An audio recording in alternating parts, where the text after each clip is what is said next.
Our parliament refused, the speaker and the clerk refused to put for debate our motion of no confidence. I would want to start, first of all, in welcoming everybody here to this, our 5th Town Hall meeting to celebrate the 3rd anniversary of Team Unity in office. But before I do so and get into what my presentation is this evening, I must recognize the head table, my cabinet colleagues, our Prime Minister, the Honorable Dr. Timothy Harris, who has done a remarkable job in leading our government in bringing this country back to normalcy and making us proud again as Kittitians and Nevisians. I would also want to recognize at the head table, Senior Minister, the Honorable Vance Amory, who is here with us. Everyone knows that it's under his leadership of CCM that brought us together and held us and is holding us together in a very positive way.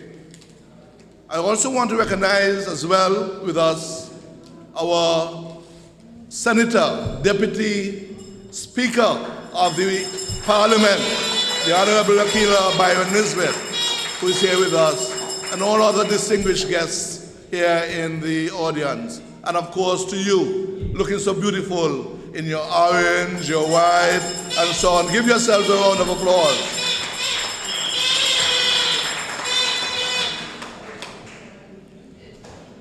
Tonight, as we come to St.Pauls to report to the people on the stewardship of this government over the past 3 years and over the past year, we must not forget whence we came from and how we got here.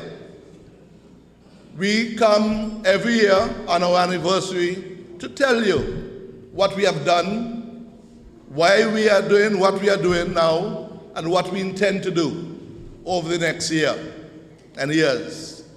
We come to you to report on the promises that we made to you some 3 years ago and to mark our scorecard, our mark sheet, to show you that we are fulfilling what we promised you today. But we must never forget how we got here. The Team Unity administration began in 2013.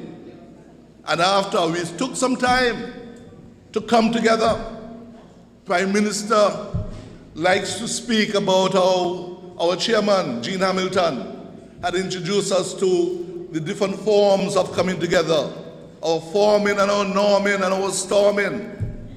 But I want to go back before that, because Team Unity came together to respond to a felt need in this country. We had a felt need that the divisiveness, the sort of pulling and tugging that was happening in our country must come to an end. This sort of petty party politics of opposing for the sake of opposing, for calling down and pulling down, must end.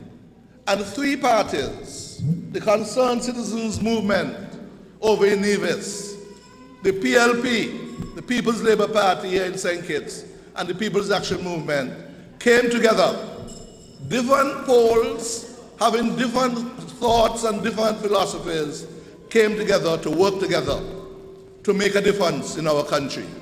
And we are proud that in 3 short years, we have made a significant difference. Because we must remember whence we came. I joined the Parliament, the National Assembly, in March 2010, some 8 years ago, as a nominated member of Parliament.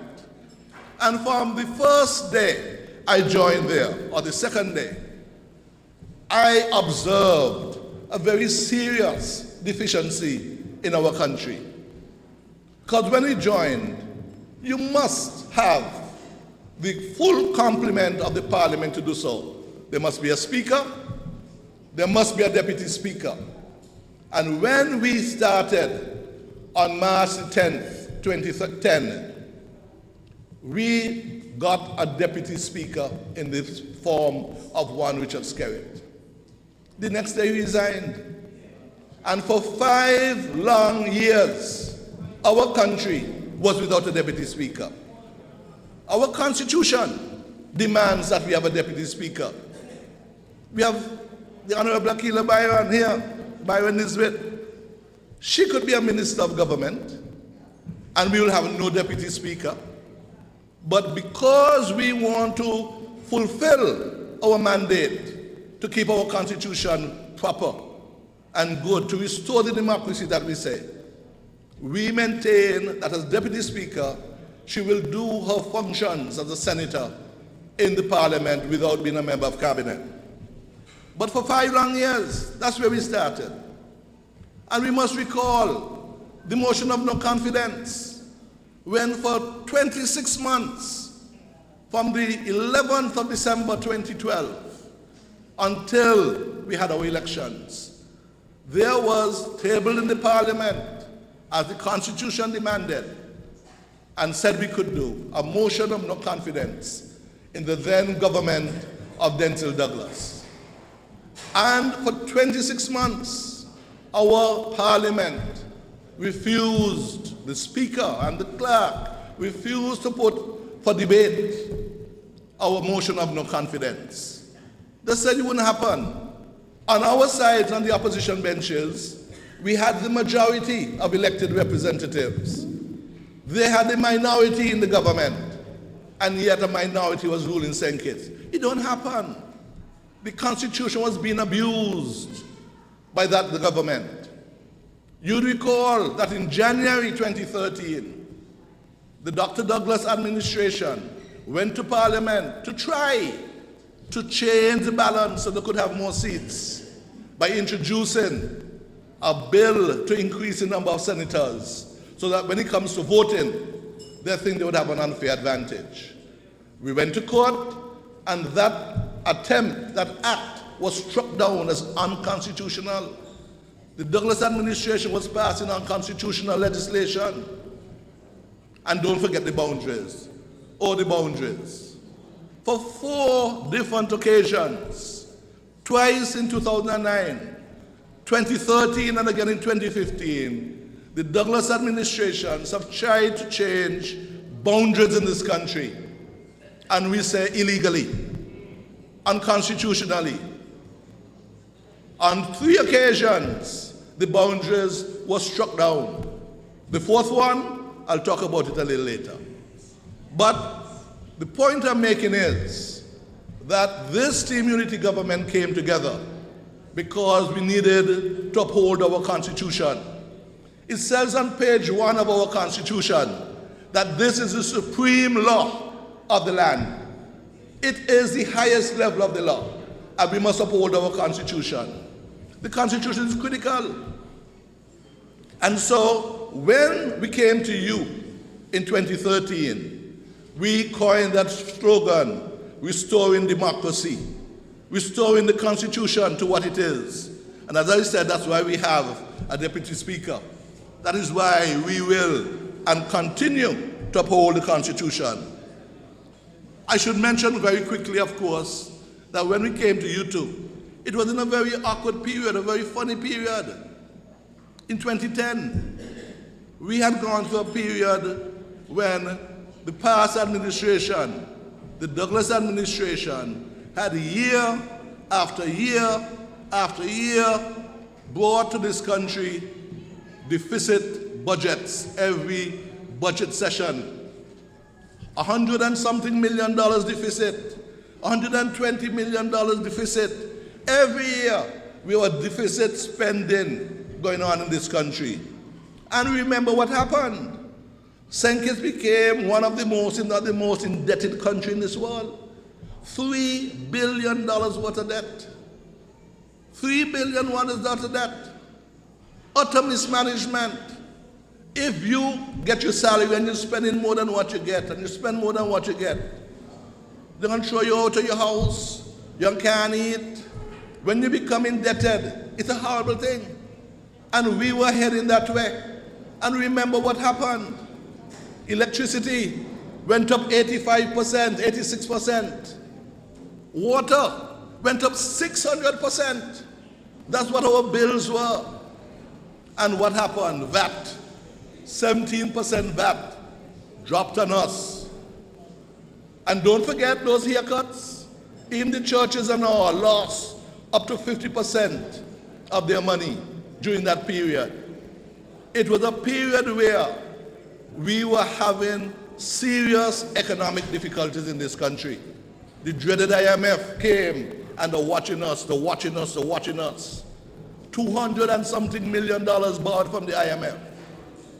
That is what motivated us to put aside our differences as three separate parties come together to form a government of national unity. And we are here to tell you that we are proud that since the 16th of February 2015, we have been doing your bidding. We have been restoring democracy. We have brought you a prosperity agenda for which each and all of us should be proud. We remember what it was. $16 million restored to sugar workers. No VAT. VAT removed from food, medicine, funeral expenses. And we could keep going on and on and on in terms of what we did. We paid off the IMF. We don't owe the IMF 1 penny. We have brought down the debt ratio. So now we are one of the leading countries in the region in terms of economic activity and progress. We, each and all of us, should be proud of where we are. Tonight, though, I want to talk about some of the areas which I have responsibility for. And one of them has to be our electoral system. Because when we began, we had this problem with the boundaries. When on the 15th of January 2015, Dr. Douglas went to Parliament in the last minute on a Friday afternoon to change the boundaries. He didn't tell any of us. Behind our back, behind the back of the country, they tried to change the boundaries. And as good fortune would have it, we reacted properly and quickly. And so we were able to put an injunction on them. And we went to court and got the support of our court system to be able to let the people of our country determine what should be the outcome. And so today I want to talk to you about boundaries. I start with boundaries.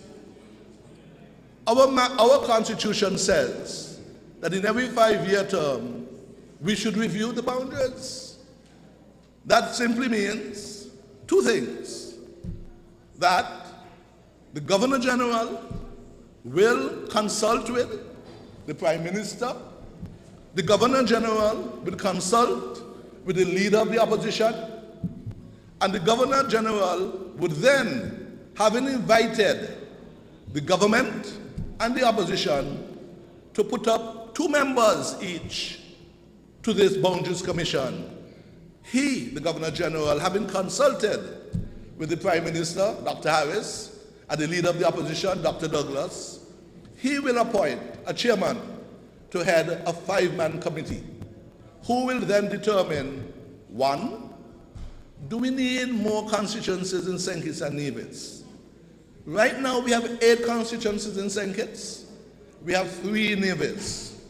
We have 11 elected representatives in the National Assembly. Should there be an increase? And normally when you have an increase in the numbers of representatives, the Constitution says from 1983 that Nevis must have 1/3 of the number of representatives going forward. So that if you wanted to increase the number of seats in St. Kitts, you must first increase 2 in Nevis. So the next step would be, we are now 8-3, it could be 10-5 or 12-6. That would be the first issue that our new Boundaries Commission must decide, must determine. Do we want to increase the number of seats in our parliament, or do we maintain them the same? There are various considerations why that determination will come. But as we go forward, you'll hear more and more about that. The second question our Boundaries Commission must answer is, do we maintain the same boundaries that we currently have? So we set them at 8-3. Would we have the same villages or the same numbers as what they were over the last 3-4 elections? Our Constitution says that when you do boundaries, the numbers in each constituency should be near equal number of inhabitants, those who live there, so that you want to have constituencies that are close to each other. You don't want to have one constituency that has 2,500 and another constituency that has 5,000, because it almost seems to suggest that one vote in one constituency is equivalent to 2 votes in another constituency. So you want to have near equal numbers in each constituency. That is why the Constitution says that.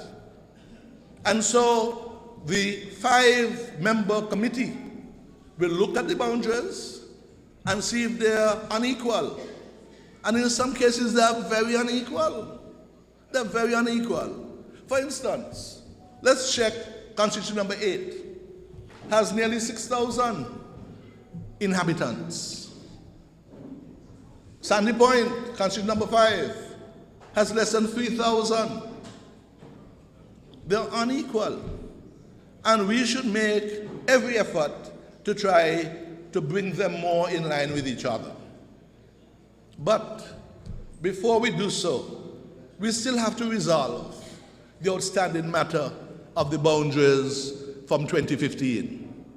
That matter is in court, and we hope that the court will hear it soon so that we can resolve that, to see if, as we said, it was not done properly by Dr. Douglas. And so that is the boundaries. I speak to you about it because you'll be hearing more about this boundaries matter over the next few weeks. It is for us to understand it and to be able to debate it. I also want to speak, when I speak about boundaries, to talk about our electoral system. Our election laws are held in what is known as the National Assembly Elections Act.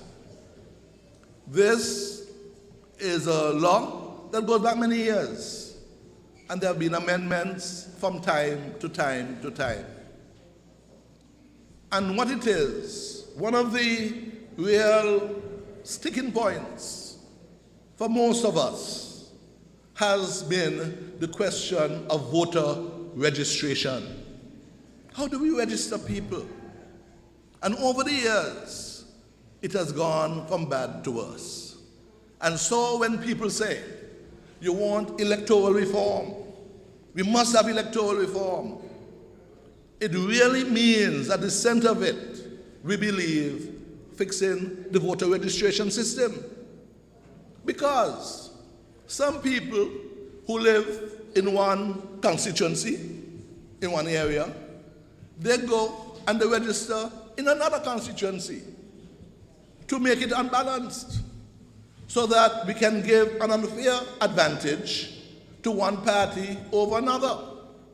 So somebody, for instance, who lives in constituency number 6 may go and want to register in constituency number 4 or number 2. Somebody who lives in constituency number 8 may register in another constituency. The law does not provide for that. And we want to make it very clear that you should register to vote where you live. There must be a residency requirement, that's in the law, but we must insist upon it. Some people may be properly registered in one constituency They grew up there, they live there all their days of their life, they register to vote, they might go away to study and come back, or they might build a house in another constituency, rent a house in another constituency. They might go buy a husband or wife in another constituency to live, but they don't move their name. So they keep going back to where they came from, probably registered to continue to vote. But that also defeats the purpose, because representative democracy has to be based upon electing a representative for the area where you live to fix your potholes, to make sure that your garbage is collected, that when the electricity is not on, you have somebody to complain to. If your children need assistance to get a scholarship, you need the representative of your area to help you. So you should live in that area. You should reside there. And we say residency is the basis. You register to vote where you live. That has to be the basis of it.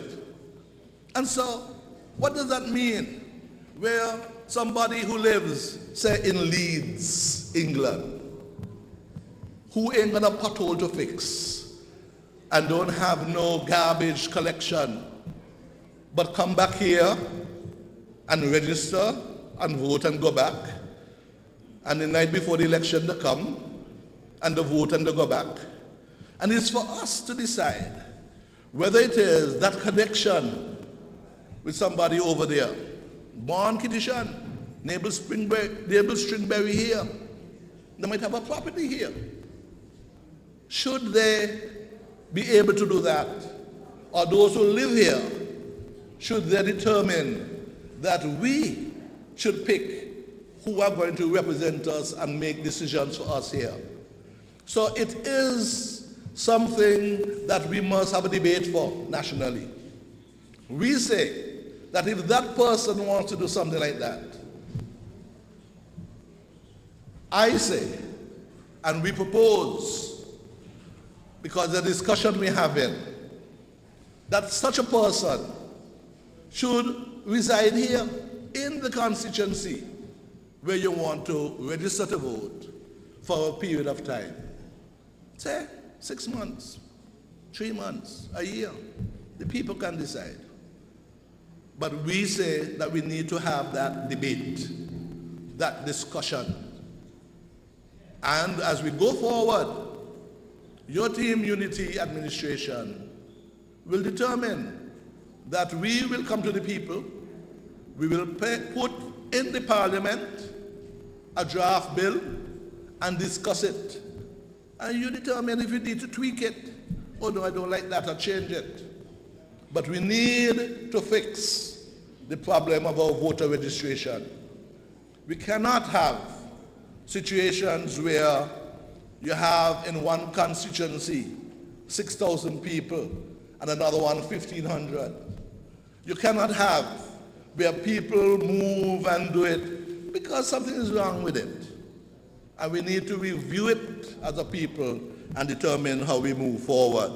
So I start that we can have this debate in terms of our electoral system. I want to move on very quickly and speak about our court system. I want to talk about our court system because this is one of our promises to you, that we'll try and fix the administration of justice in our country. We had problems with violence and guns. We needed to be able to do something about this lot of gunmen. Have a gun court, or not a court, to deal with it. And we are proud to say that within a year, year and a half, 2 years, we were able to get the support of the Eastern Caribbean Supreme Court, the Chief Justice, and get a second judge here in St. Kitts. So whereas we had never before in our history had 2 judges, we now have 2 judges based here. And we were able to build and install a second court chamber in the Bastia High Court system. So that while the criminal court is going on, We have a civil court going on with two judges sit at the same time, Monday to Thursday. It brings down the backlog. It helps the administration of justice, and we can respond better. And we are proud to say that we have done that. But that's not all that we have done and what we want to do. We have passed legislation to make it more difficult in terms of gun crime, in terms of bail, because we need to address this question of violence in our country, and especially gun violence. We cannot stand for it. And so we go forward in our next sitting of Parliament to bring another piece of legislation to help this administration of justice.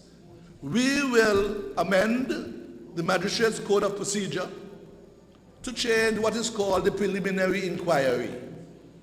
When somebody commits a serious crime, you normally get charged, and a magistrate will hear the evidence, take the witness's statement, and take all it. This thing can go on for weeks.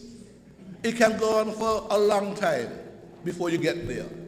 When the magistrates hear it, they issue what is called an indictment that then goes up to the High Court, where a judge goes over the same process again.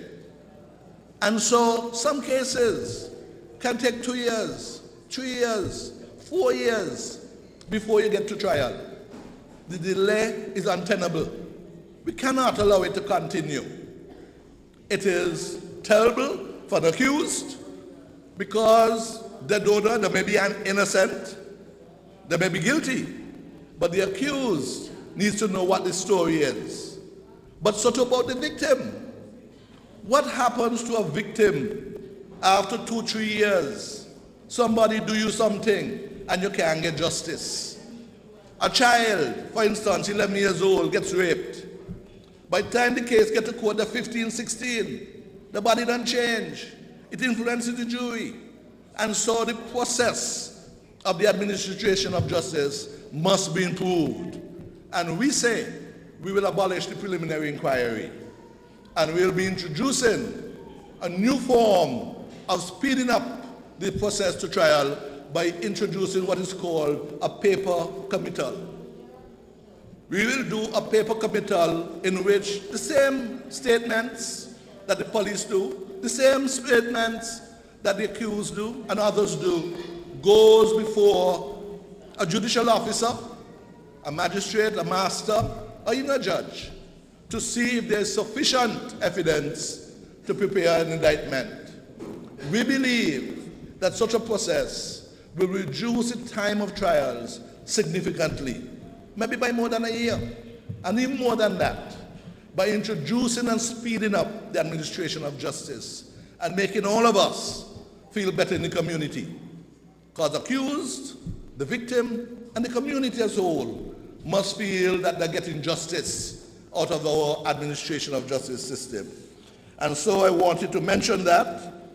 Another process that we will be introducing, primarily for the civil type of cases, you have a land matter, a dispute with somebody over land, you have a dispute with somebody over debt, and these things, and you go to court, it's adjourned, the lawyer ain't ready, something happened.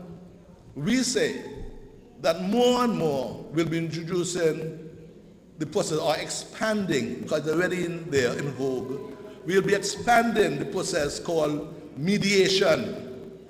So I sue you, or you sue me, and before a judge hear it, let us go before somebody who's trained in mediation to sit down to see if we can settle. Do you want to wait 3 years for trial? Or 2 years for trial? Or can we get together and say, boy, let me take 75%. Let me take a piece of it to get it over with quickly. Mediation will now become a major part of our justice system, the administration of justice. And as before I move off the question of our court systems, I want to speak about the land registry. People have complained that it takes too long to get a title. You buy a piece of land, you want to go to the bank, and you need collateral. But there has been a backlog of processing of titles for land and other matters. This government last year went and created legislation to create a new system of land registry. We interviewed many people, well, a few people who were qualified, and we selected who we thought was the most appropriate person to be a new registrar of titles. And so, since late last year, some person has been working to reduce the backlog of titles. We are very conscious that we expect miracles overnight, but it has begun to show results because banks are calling and feeling that they're getting to better. The Inland Revenue does better. The people who need their land titles are getting them, and we will continue to work so. But it also helped the other processes in the court, in the High Court, because the registrar is there, now has more time to focus on other things, probates and so on. The chair has pulled my pants, so I want to close by making a quick reference to one other of the portfolios that I have under my watch, and that is what we call communications. It really has to do with information and communications technology. And I want to invite all of you to come to our ICT, the National ICT Center at Ponds Industrial, St.Pauls Southwell Industrial Park. It is one of its kind in the region. Nowhere else in our region has a center like what we have. We have built it, the Taiwanese have assisted us, and we have put together a modern day technological center for all of us, a young but older ones too. And daily, weekly, we do training in ICTs, in computers, in app development. It is something new and exciting. Our young people now have an opportunity to do what other young people anywhere in the world can do. We're still building it out. We'll do things like robotics and artificial intelligence and all of that eventually. But for now, app development that you could get if you're a small business person. You could put an app out there for people to see what clothes you have to sell. You want an app for a farmer to show you what fruits and vegetables he has to offer. We can do those things types of things here. And more our young people will be trained in that. As I close, I want to let you know that before the end of this month, the Attorney General's Chambers, the Ministry of Justice and Legal, the Ministry of Communications will be launching a web page where some of what I've told you and more will be there for you to see daily. We invite you to visit it. We'll invite you to send your questions, to make comments. We in the Attorney General's Chamber see a lot of people every year, every day. We have a lot of people visiting us with questions and looking for assistance. We are giving you another opportunity, citizen-centric, for you through the internet to ask questions that may not be personal and private, but which you can need answered. We will be publishing court calendars. What cases are coming up next week in the High Court, in the Magistrates Court? Eventually, we'll put up the laws of St. Kitts and Nevis on our webpage. And you learn about our land registry, you learn about intellectual property. So those of you who sing or do food preservation, you do peppers or you bake small drinks, you can get labels and register to Intellectual Property Office. We learn about the electoral office, the High Court, the Magistrates Court, and the various things we do. And so I want to invite you to look at these. There's a lot more we can say, but my time is up. And thank you very much for coming out and hearing us. Stay up to date with news, programs, and activities of the government with SKNIS. Like us on Facebook. Listen to us on SoundCloud.